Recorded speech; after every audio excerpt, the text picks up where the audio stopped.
When I was 18, I found out my college fund had been wiped out to pay for my sister's dream wedding in Santorini. But it wasn't the money that crushed me. It was the way my mom laughed when I confronted her about it, like I'd just told her I wanted to be an astronaut or a rock star. "Oh, come on, Ethan," she chuckled, not even looking up from her tablet. "You're not exactly Harvard material." My name's Ethan. I'm 22 now, but I still remember every word of that conversation like it was tattooed behind my eyes. I grew up in a middle-class family, 2 parents, one older sister named Nicole, and a golden retriever named Bailey who honestly treated me better than most humans did. From the outside, we looked like your average suburban family, the kind you see on holiday cards: matching sweaters, polite smiles, a backyard with a swing set. But behind all that, there was a quiet hierarchy in our house. Nicole was the queen bee. I was the bench warmer no one remembered to pass the ball to. Nicole was everything my parents wanted in a child: charismatic, photogenic, ambitious in the way that made for good Facebook posts. Prom queen, student council president, early admission to a small liberal arts college with an absurd tuition bill. My parents used to beam when they talked about her. "She's going places," Dad would say, his eyes lighting up like he was talking about the next president. When it came to me, their tone changed. "Well, he's a good kid." That was always the line. A good kid. The kind of phrase people use when they don't know what else to say. But I didn't resent Nicole at first. I figured maybe I just hadn't found my thing yet. I was decent in school, especially in math, and I spent my free time fixing up old electronics in the garage. I wasn't flashy, but I had plans, big ones. I'd been dreaming of going to Georgia Tech since I was 15. I spent 2 years researching programs, building my GPA, applying for scholarships. I'd even gotten accepted into a pre-college summer program that year and had a whole spreadsheet tracking deadlines, tuition costs, and dorm essentials. I was ready, or I thought I was. The thing is, my parents had always promised us both college savings. Not massive trust funds or anything, but they made it clear from the time we were kids, if we got into a good school, they'd help us get there. I didn't question it. Every birthday card from Grandma came with a $50 check marked for the college fund. My part-time jobs through high school, every paycheck I saved went into that same account. I believed in that account. It wasn't just money, it was my future. So when Nicole got engaged right after graduating college, yes, fresh out, no job yet, no real-world experience, and announced she wanted a destination wedding because it's a once-in-a-lifetime thing, I didn't think much of it. Sure, it sounded expensive. Sure, Mom was suddenly spending hours scrolling through wedding Pinterest boards. But I figured they had savings. Or maybe Nicole's fiancé, Jason, had wealthy parents. He looked like the type: tall, polished, always wore loafers without socks. I didn't realize what had really happened until a week before my high school graduation. It was supposed to be a big day. I'd just gotten my acceptance letter from Georgia Tech and was floating on a cloud. I walked into the kitchen waving the envelope like a trophy. Dad was reading the paper. Mom was mixing something in a bowl. Nicole was on speakerphone with someone, probably her wedding planner. I said it out loud, beaming. I got in. Full acceptance. No one looked up. I remember clearing my throat and saying it again, a little louder. Nicole rolled her eyes. "Ethan, can you keep it down? I'm on a call about the welcome brunch in Mykonos." "Mykonos?" I blinked. "I thought your wedding was in Santorini?" She shrugged like it didn't matter. "We're doing both. It's all part of the experience." I laughed, awkward, confused. "Wait, what? That sounds insane. Isn't that crazy expensive?" Nicole smiled like a cat with cream. "Oh, it's taken care of." That's when I turned to my mom, who finally stopped stirring the batter. "Wait, what does that mean? You guys didn't use my college savings for this, right?" Dad rustled the paper. Mom looked at me with that placating tone she used whenever she didn't want to explain herself. "We had to move some things around, sweetheart," she said lightly. "Nicole's wedding is a once-in-a-lifetime event." I just stood there, frozen. "You mean my college fund?" "You can always take out loans," Mom said, like she was talking about borrowing sugar from a neighbor. "Plenty of kids do. But I've been saving for that since I was 13. Mom shrugged. "And now you're helping your sister start her life. That's what family does." Then she laughed. That dry, dismissive laugh. "Besides, you're not exactly Harvard material." I didn't say anything after that. I just walked out of the room, climbed the stairs, and sat in my room staring at the acceptance letter I'd once been so proud of. I don't remember how long I sat there. Hours, maybe. Bailey patted in at one point and put his head on my knee, like he knew. That night, I lay awake replaying every birthday, every job shift, every weekend I'd skipped hanging out with friends because I was saving for something that apparently didn't belong to me anymore. My parents didn't even act like it was a betrayal. They acted like it was obvious. Like Nicole's dream wedding mattered more than anything I'd ever wanted. I didn't go to my graduation dinner. Nicole texted me a selfie from a bridal boutique with 3 dress options and wrote, "Which one makes me look like a goddess?" I never responded. The worst part wasn't even the theft of it all. It was the casual cruelty. The way they dismissed me. Like I was just the spare. After that, everything changed. I stopped trusting them. I stopped believing in family-first nonsense. I stopped hoping for their approval. But I didn't give up. I took out the loans. I applied for every scholarship I could find. I sold my vintage game collection online. I worked 3 jobs through freshman year, tutoring math, fixing computers, even doing part-time delivery driving at night. I didn't tell them anything. They didn't ask. Nicole's wedding was a week before my first day of classes. I didn't go. Instead, I moved into my dorm with a single duffel bag and a secondhand laptop, and I promised myself something. I would never let them take anything from me again. But what I didn't expect, what blindsided me completely, was that 4 years later, after everything they'd done, they'd come back, not with an apology, but with a favor. That's when everything started to unravel. And that's when I realized they hadn't changed. They never would. And this time, I wasn't just going to walk away. I was going to make them wish they'd never underestimated me. It had been almost 4 years since I last spoke to my parents beyond the occasional dry happy birthday text or stiff Christmas message. And honestly, life was better that way. Peaceful. Focused. I had my head down, building something real, one step at a time. No one to pull me off track with drama or guilt trips. I graduated debt-heavy but determined. I landed a decent tech support job straight out of college. Nothing fancy, but it gave me just enough breathing room to start freelancing on the side, fixing systems, doing back-end dev work, troubleshooting software for small businesses. Within a year, I had a modest client list, a refurbished home office, and my first taste of independence that felt truly earned. Not gifted, not inherited. Mine. Nicole, meanwhile, was all over social media. Jason and I made it to Florence, one post said, paired with an airbrushed photo of her sipping wine in a flowy sundress. Self-care week in Bali, said another. The captions never changed, either honeymooning, redecorating, or finding herself. What she never posted about, though, was a job, because she didn't have one. Not really. She tried a lifestyle blog, a YouTube channel, and even launched a short-lived boutique jewelry brand that folded after 6 months. Jason, from what I could tell, worked in consulting, which I'm convinced was code for my parents' pockets. I kept my distance, not out of spite, but because every time I peeked into their world, even just to scroll through Instagram, I felt that old, hollow weight creeping in again. That feeling of being the afterthought. Then one afternoon, while I was eating leftover pasta at my desk between client calls, my phone lit up. It was my mom. I stared at the screen for a few seconds. I hadn't heard her voice in nearly 2 years. I let it ring out. A few minutes later, a text came through. "Mom, Ethan, we need to talk. It's about Nicole." I didn't answer. The next morning, another text. "Mom, please. Just a few minutes. It's important." Against my better judgment, I called her back. She picked up on the second ring, sounding oddly breathless, like she'd been pacing. "Oh, Ethan, thank you for calling. I know things have been distant, but we need your help." "No hello. No, how have you been? Just we need your help." I sat back in my chair. "With what?" "It's Nicole," she said, her voice cracking with urgency. "She's getting a divorce." I blinked. "What?" "She and Jason, it's been rough. He's been seeing someone else. Some intern. He walked out a few weeks ago." I didn't say anything. "We didn't want to tell you until it was official," she went on. "But she's devastated. The house is in his name. The accounts are frozen. She has nothing. No income. No assets. She's in pieces, Ethan. Pieces." A pause. "And the lawyer fees, they're astronomical. You know how these things are." I still said nothing. She pushed on.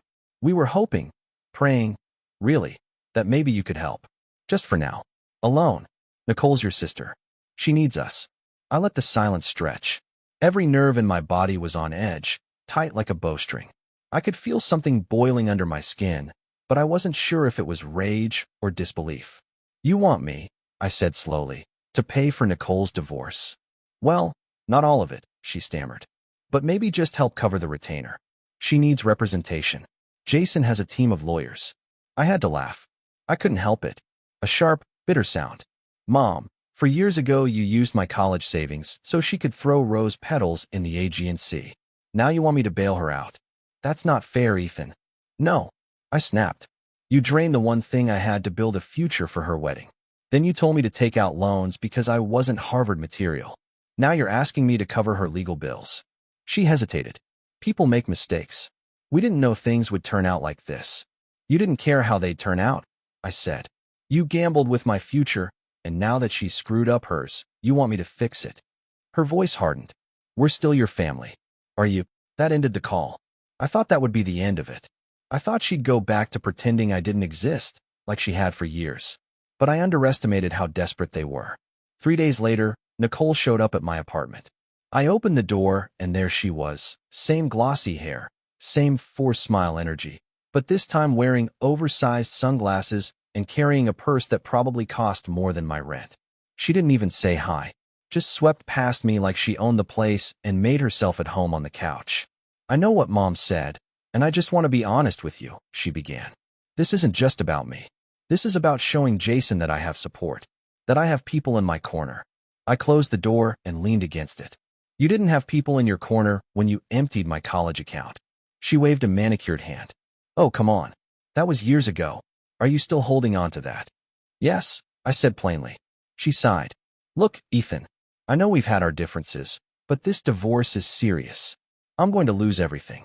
The apartment, the car, even Bailey. I frowned. Bailey? Our Bailey. She nodded. Jason took him. Said he needed emotional support. Can you believe that? I wanted to scream. Bailey had been my dog. I was the one who begged for him on my 10th birthday. But when I left for college, they decided he'd be Nicole's dog because she was around more. Now Jason had him. I clenched my jaw. That sucks. But that doesn't mean I'm going to fund your legal team. Her voice sharpened. So what? You're just going to watch your sister go down in flames. No, I'm going to watch you learn what it feels like to clean up your own mess. She stood up then, face flushed. Wow. So all that talk about rising above, being the bigger person, that was just noise. I looked her in the eye. No, that's why I'm not slamming the door in your face. That's also why I am going to ask you to leave. Her jaw dropped. You're seriously kicking me out? I have a call in 5 minutes, I said, walking over to open the door. She stared at me like she didn't recognize who I was.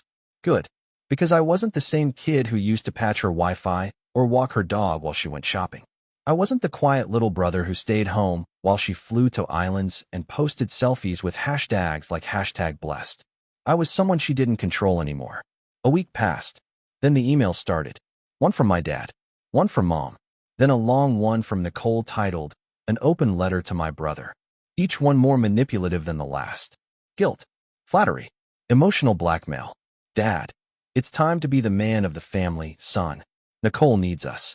Mom, don't you want to be part of something bigger than grudges?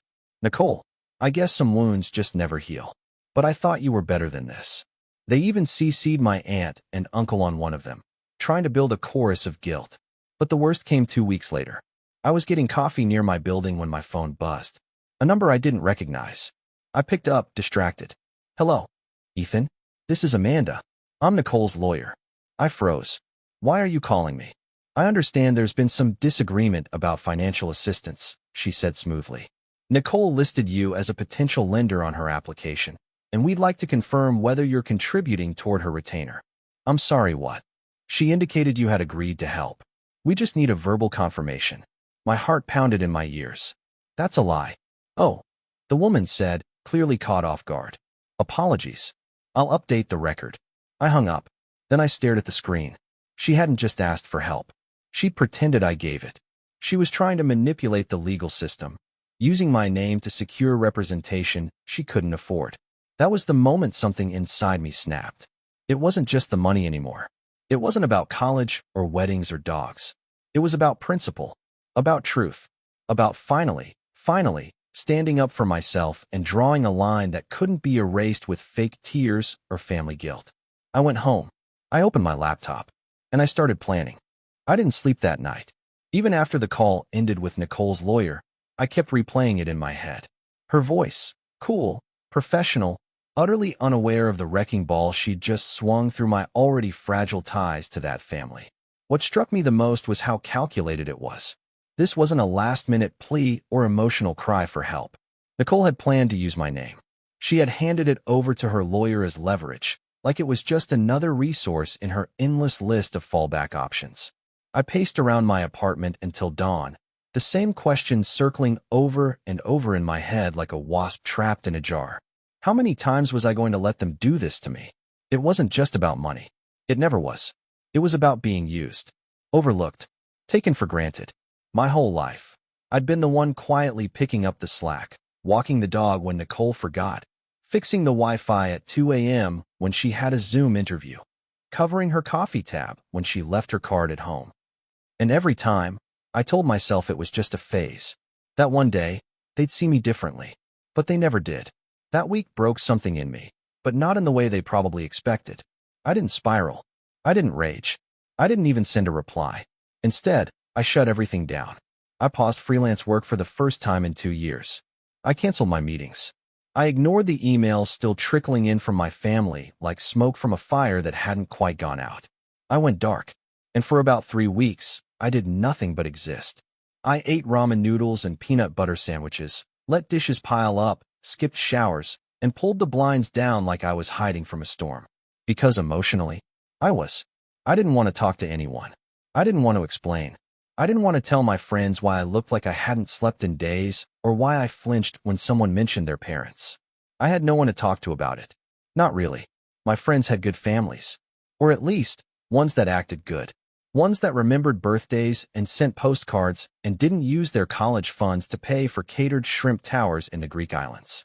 I hit my version of rock bottom one night at 2 a.m., sitting on the floor of my apartment, half drunk on cold coffee and eating dry cereal from the box.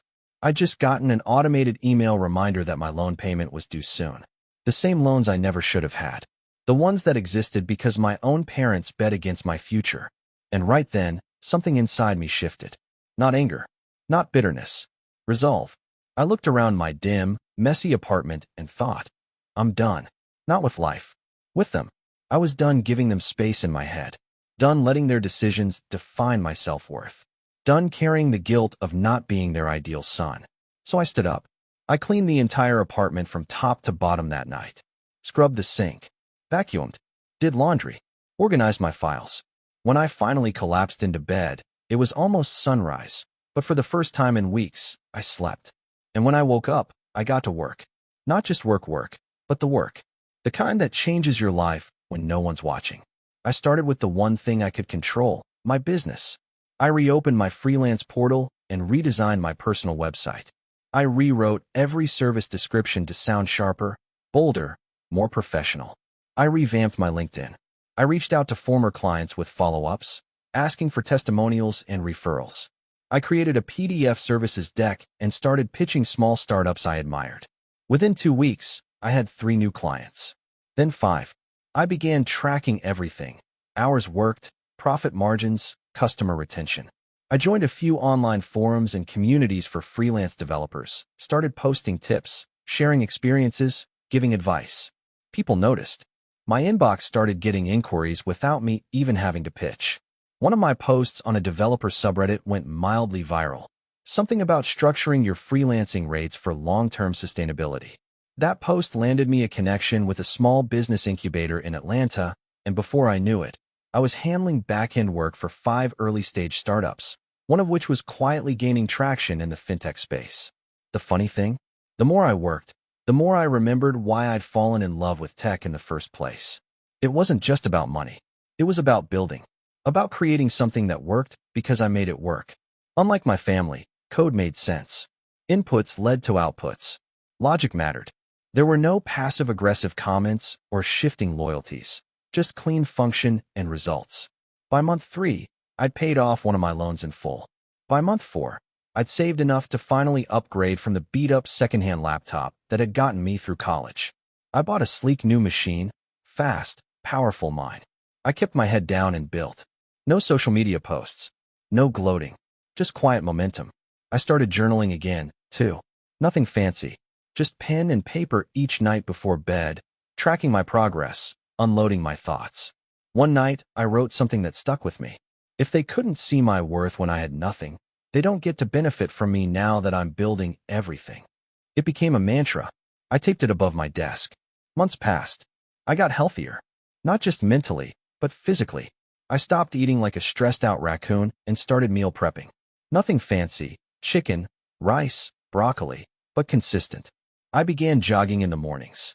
10 minutes at first, then 20, then full runs along the river trail near my apartment.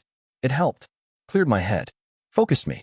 Around this time, I also reconnected with an old friend from college, Jared, who had started a small web dev company and was looking to bring someone in part-time.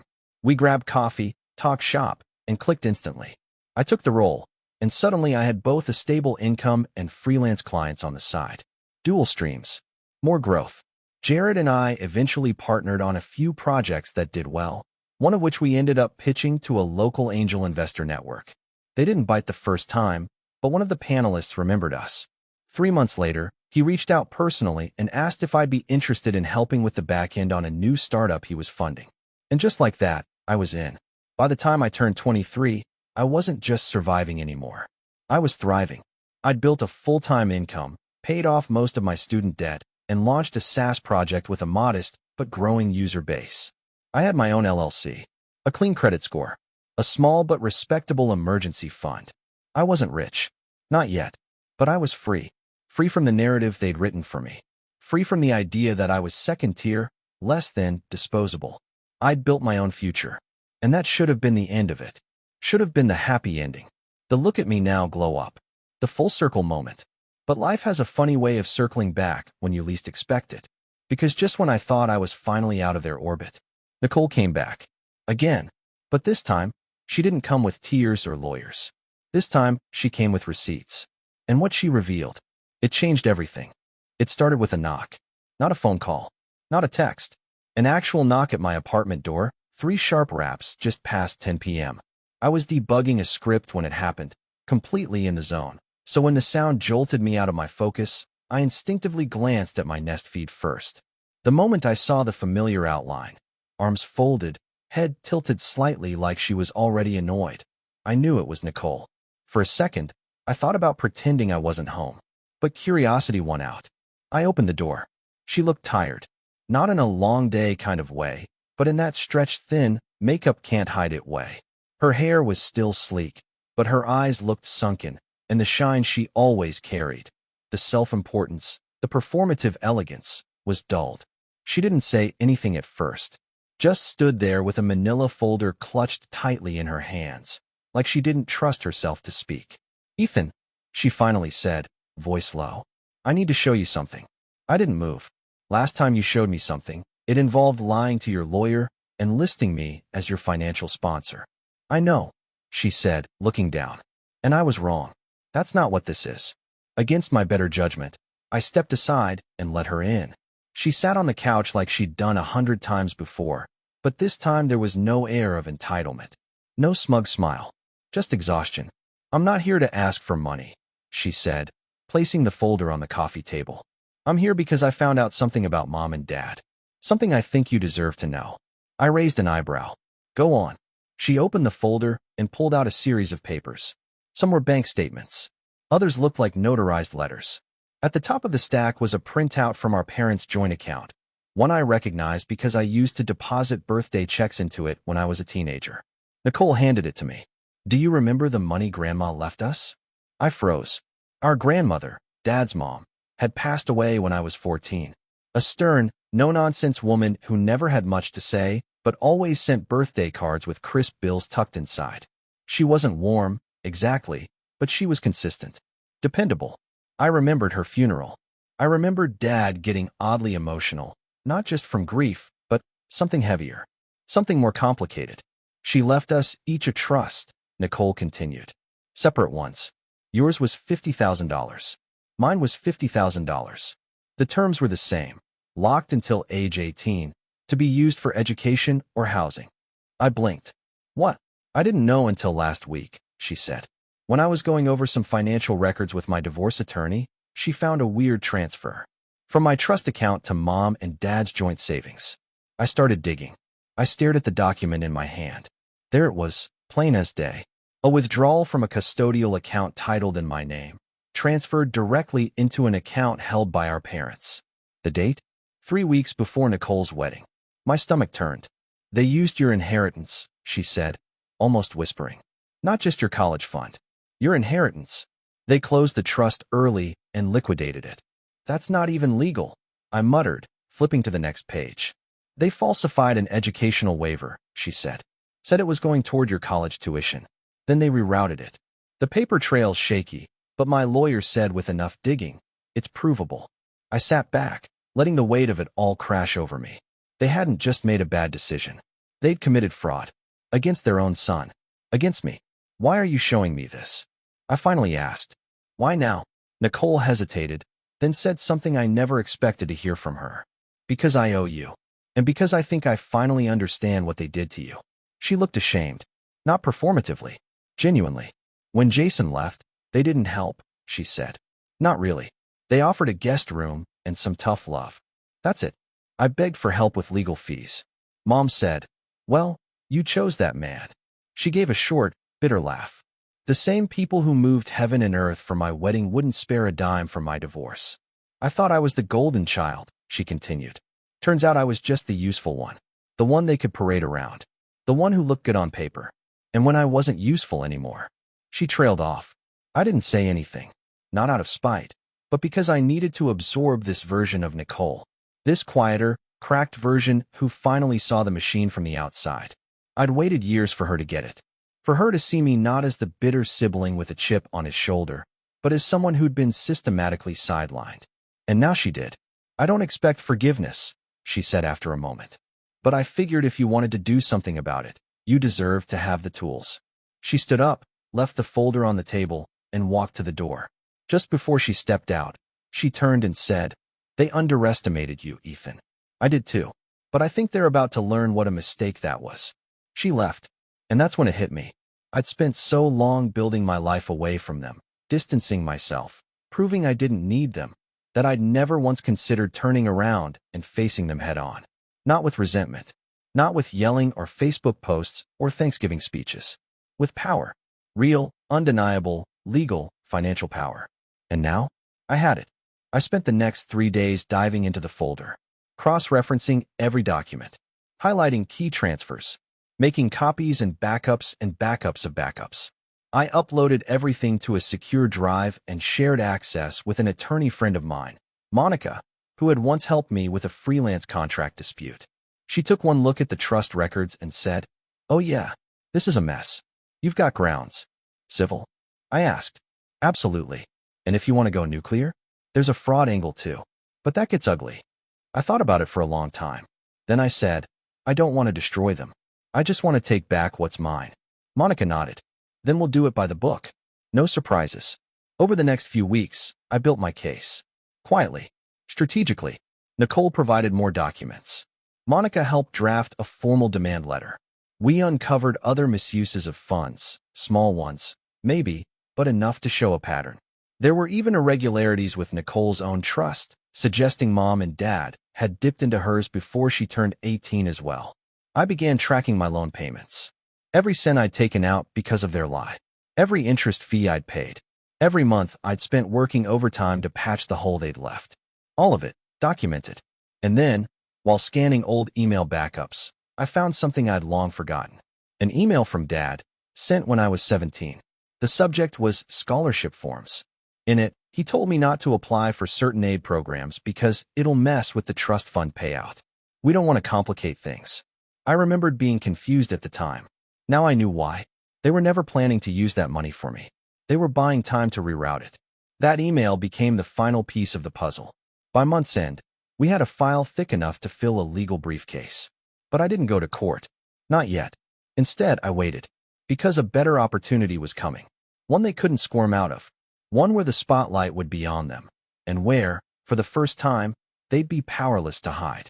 You see, my parents had built their reputation in our community on being pillars of support. Dad sat on the board of a local business mentorship group. Mom was treasurer of the neighborhood association. They held fundraisers, threw garden parties, took pictures with plaques.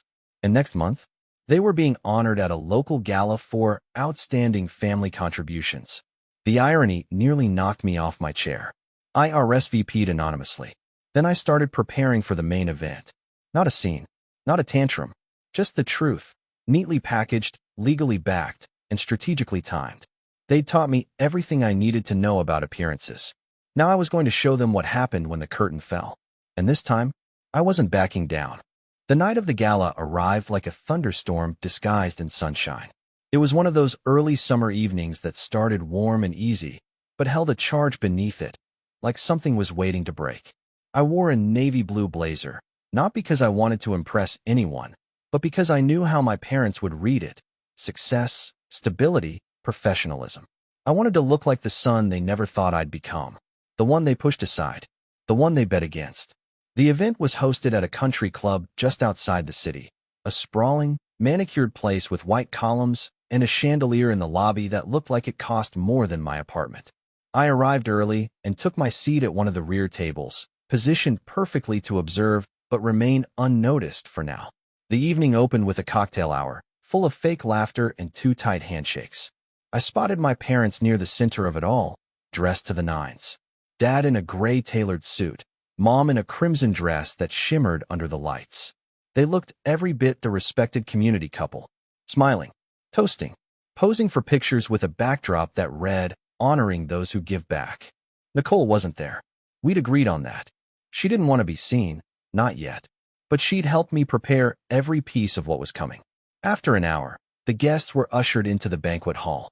Round tables, polished silverware, white tablecloths, floral centerpieces. It was elegant, tasteful, and hollow. A few speakers took the stage. Some award for local entrepreneurs, another for a charity initiative. Then came the main segment, the one labeled on the program as the Legacy Award, celebrating a lifetime of community dedication. That's when they introduced my parents. There was a short video montage, pictures of them over the years, volunteering, mentoring, smiling beside ribbon cuttings and award plaques. The narrator praised them for their financial generosity, for setting an example of family leadership and selflessness. I couldn't help but scoff. Then they walked on stage to a round of polite applause. Mom beamed. Dad gave his trademark modest wave. They looked like royalty, untouchable, until the envelope arrived. The MC handed Dad the mic and stepped back. My father cleared his throat and began with a joke, something about being more comfortable in a workshop than on a stage. The crowd chuckled.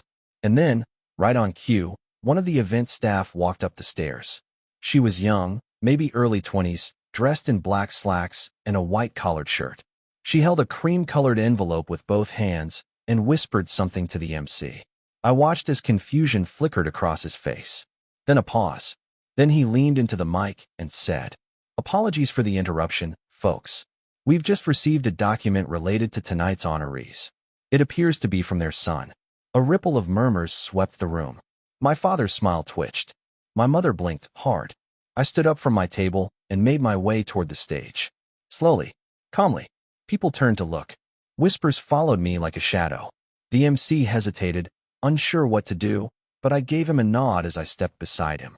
"May I?" He handed me the mic.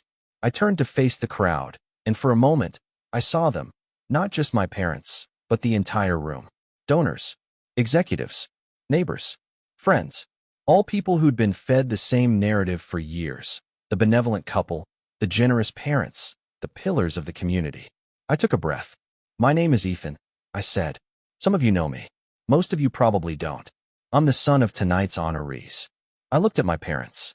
Mom's lips were tight. Dad's jaw was clenched. "And I'm here because I believe the truth matters." I held up the envelope, then carefully pulled out a set of documents and passed copies to the MC. Inside these pages, you'll find proof that the people being celebrated tonight used their son's college fund and inheritance, not to support his education, but to fund a wedding in Santorini and a luxury vacation package. A wave of gasps swept the room. "They falsified documents," I continued, voice steady. claimed the money was being used for tuition so they could withdraw it early, then rerouted it into a personal account and spent it. When I confronted them, I was told I wasn't Harvard material and to take out loans instead. More murmurs. Chairs shifting. I did take out those loans. I worked 3 jobs to survive college. I built my career from scratch while they continued posting beach photos with hashtags like #blessed. I paused. They did this while being praised for their generosity, while holding up a public image that doesn't match the private damage they've caused. I turned back to the crowd. And I'm not here for vengeance. I'm here for honesty. Because I think if we're going to honor people for being selfless and moral, we should know who they really are. I handed the mic back to the stunned MC, turned, and walked off the stage. Behind me, the silence cracked into a storm. People were whispering, pointing, exchanging glances. My parents remained frozen in place. I didn't stick around. I walked straight out of the banquet hall and into the warm night air, where Nicole was waiting in a car parked across the street. She rolled down the window and gave me a look. "You did it." I nodded. "They can't spin it now. Not with those documents." She looked down. "They're going to hate us." "Probably," I said. "But they already chose their version of us a long time ago." She unlocked the door. "Want a ride?" I slid into the passenger seat and stared straight ahead. 2 days later, news of the gala incident made the local business journal. Not front page, but big enough. The community board released a polite statement about reassessing the criteria for honorees. Dad was quietly removed from the mentorship group. Mom stepped down as treasurer to focus on personal matters. The fallout was clean. No police. No lawsuits. But their names? Tarnished. Their reputation? Shaken. Their ability to pretend? Gone. They tried to call me once after that. Just once. I didn't answer. They left a voicemail that started with, "Ethan, we need to talk," and ended with, "This is a misunderstanding," but I deleted it before it finished. Nicole kept her distance too. She moved to a new apartment, got a job working part-time for a nonprofit, and started seeing a therapist. We weren't best friends overnight, but the air between us was different now. Lighter. More honest. I never got the money back, but I got something better. I got closure. And I got to look in the mirror every morning knowing I didn't just survive them. I outgrew them. In the end, the boy they wrote off as not Harvard material became the man who rewrote their legacy. And I did it without their permission. They tried to bury me, but they didn't realize I was the foundation.